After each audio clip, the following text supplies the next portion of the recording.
Buonasera e ben ritrovati con i TG Flash di Neo Sicilia ed i seguiti titoli più importanti del pomeriggio. Si torna in aula in occasione dell'inizio del secondo processo sull'omicidio di Lorena 40, uccisa nel 2020 a Furcisicolo nel Messinese. Dopo l'annullamento dell'ergastolo da parte della Cassazione, che ha chiesto di valutare delle attenuanti generiche relative allo stress da Covid, la Procura ha chiesto per il compagno della vittima 24 anni di carcere.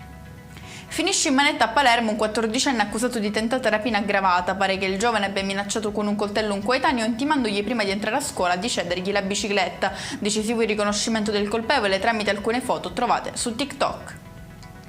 Aggrediva le persone che si rifiutavano di pagare, arrestato un parcheggiatore abusivo nel centro storico di Catania. Diverse vittime hanno segnalato nel tempo l'atteggiamento aggressivo e intimidatorio dell'uomo, che reagiva con rabbia danneggiando le auto di coloro che si rifiutavano di pagare la quota richiesta. Irregolarità negli stand del lavoratore in nero all'ottobrata di Zafferana Etnea nel Catanese. Questo è il bilancio dei controlli eseguiti dai carabinieri in occasione di uno degli eventi più seguiti della stagione. Chiudiamo con il meteo. Il maltempo si prepara a riabbattersi in Sicilia con intensi rovesci sull'intera regione. La protezione civile regionale ha diramato un'allerta gialla nella zona occidentale dell'isola. E con questo è tutto, prossimo appuntamento domani alle 13:30. Grazie per averci seguito, arrivederci.